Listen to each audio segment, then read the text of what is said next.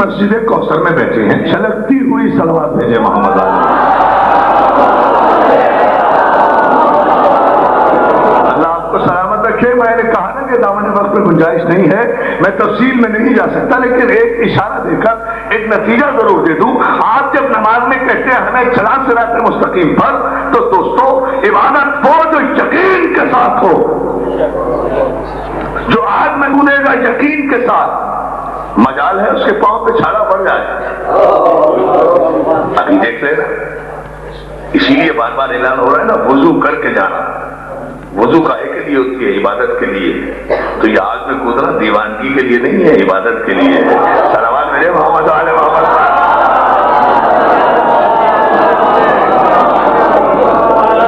تو جو ہے نا پاک و پاکیزہ ہو کر جا رہے ہیں، اور دنیا کو اس مرتبے کو سمجھنا چاہیے، اور دنیا کو اس مرتبے کو جاننا چاہیے۔ اور عزیزان محترم، مولا آپ کو سلام رکھے۔ ہم ابھی صراط مستقیم بھی آپ کو ایک لمحے سمجھائے دیتے ہیں، بہت طویل مضمون ہے، تفصیل 3 4 5 تقاریر کا، لیکن دامن وقت میں گنجائش نہیں۔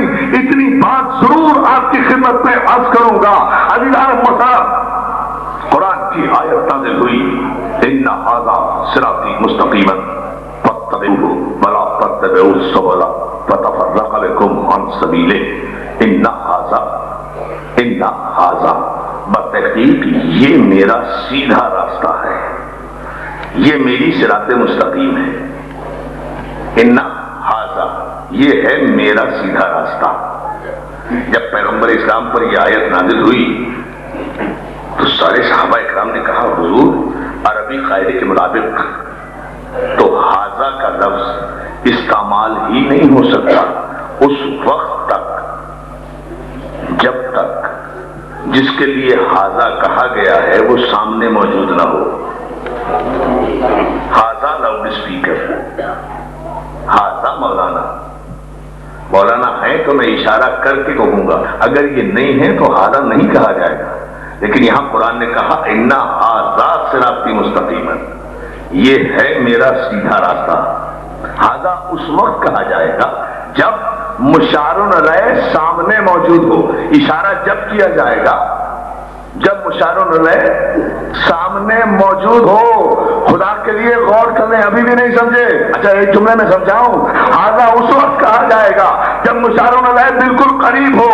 دور کھڑے ہوئے آدمی کو بھی ھذا نہیں کہا جا سکتا، جو بالکل قریب ہوگا، بہت قریب ہوگا، اسے ھذا کہا جائے گا۔ جیسے غدیر میں پیغمبر نے کہا تھا من کنت مولا ہو فھذا علی المولا، جس کا میں مولا اس کا یہ علی، ھذا ھذا ھذا، یعنی مشار علیہ موجود ہے نا۔ تو اب آیت نازل ہوئی ان ھذا صراطی مستقیما، یہ ہے میرا سیدھا راستہ۔ سارے مسلمانوں نے پوچھا یا رسول اللہ اس میں تو ھذا ہے، تو کون سا ہے وہ سیدھا راستہ؟ کہا خاموش بیٹھو، تم بھی انتظار کرو، میں بھی انتظار کرتا ہوں۔ تم بھی انتظار کرو، آپ نے غور ہی نہیں کیا جملہ، تم بھی انتظار کرو میں بھی انتظار کرتا ہوں۔ میں نے تو نہیں کہا، آیت تو قرآن کی ہے۔ جب اس نے کہا ہے ان ھذا، تو پھر وہ خود دکھائے گا کہ کون سا ہے سیدھا راستہ۔ اب سب کے سب خاموش بیٹھ گئے، مگر اتنے بھی خاموش نہیں بیٹھے جتنے عام بیٹھے ہیں۔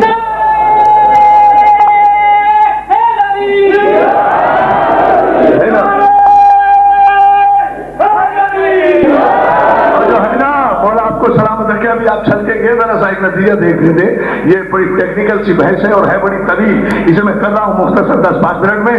تو خاموش بیٹھے ہیں، سرکار بھی خاموش ہے، سرکار کے صحابہ اکرام بھی خاموش ہیں۔ آیت کی تفسیر نہیں مل رہی، آیت کو معنی نہیں مل رہے، آیت نازل ہو چکی ہے ان ھذا صراطی مستقیما، یہ ہے میرا سیدھا راستہ، فاتبعوہ، بس تم سب اس کا اتباع کرو، ولا تتبعوا السبل، اور بہت سے راستوں میں نہ بکھر جاؤ، ورنہ